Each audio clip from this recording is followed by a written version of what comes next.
Israeli আগ্রাসনে প্রসূতি নারী এবং শিশুসহ নিহত হয়েছেন ২২ ফিলিস্তিনি। এদিকে গাজার খান ইউনিস শহরের নাসের মেডিকেল কমপ্লেক্সে একটি গণকবরে ৫০ মরদেহের সন্ধান পাওয়া গেছে। এদিকে ইসরায়েলকে সামরিক এবং মানবিক সহায়তার জন্য যুক্তরাষ্ট্রের পার্লামেন্টের প্রতিনিধি পরিষদে পাশ হয়েছে বহুল আলোচিত বিল। বিস্তারিত ইমতিয়াজ আহমেদের রিপোর্ট।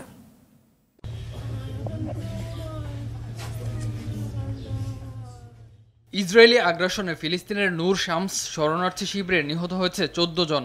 দখলদার ইসরায়েলের হামলায় গাজার দক্ষিণের শহর রাফায় নিহত হয়েছে এক প্রসূতি নারী ও ৬ শিশুসহ অন্তত ৮ ফিলিস্তিনি। ইসরায়েলি বাহিনী গাজার খান ইউনিসের নাসের মেডিকেল কমপ্লেক্স এলাকা ছেড়ে যাওয়ার ২ সপ্তাহ পর গাজায় জরুরি সেবা বিভাগ সেখানে ৫০টি লাশের একটি গণকবরের সন্ধান পেয়েছে। রোববার ফিলিস্তিনি জরুরি পরিষেবা বিভাগ এ তথ্য নিশ্চিত করেছে। এদিকে গাজায় ইসরায়েলের চলমান আগ্রাসনের মধ্যেই ইসরায়েলকে সামরিক ও মানবিক সহায়তা দিতে যুক্তরাষ্ট্রের পার্লামেন্টের প্রতিনিধি পরিষদে বহুল আলোচিত বিল পাশ হয়েছে। ১, ২, ৩ ঢাকায় জমি জিতে নিন ১০০% ক্যাশব্যাক সহ ২০ কোটি টাকার পুরস্কার।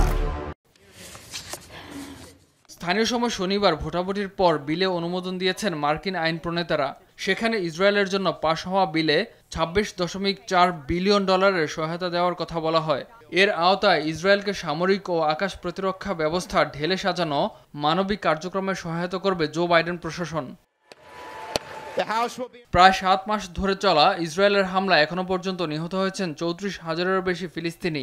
ইসরায়েলি বর্বরতায় ফিলিস্তিনের হাসপাতাল, স্কুল, শরণার্থী শিবির, মসজিদ, গির্জাকেও লক্ষ্যবস্তু করা হচ্ছে। এরপরও ফিলিস্তিনি স্বাধীনতাকামী সশস্ত্র গোষ্ঠী হামাসের হাতে আটক বেশিরভাগ বন্দীকেই উদ্ধার করতে পারেনি ইসরায়েল। এরপরও ফিলিস্তিনি স্বাধীনতাকামী সশস্ত্র গোষ্ঠী হামাসের হাতে আটক বেশিরভাগ বন্দীকেই উদ্ধার করতে পারেনি ইসরায়েল।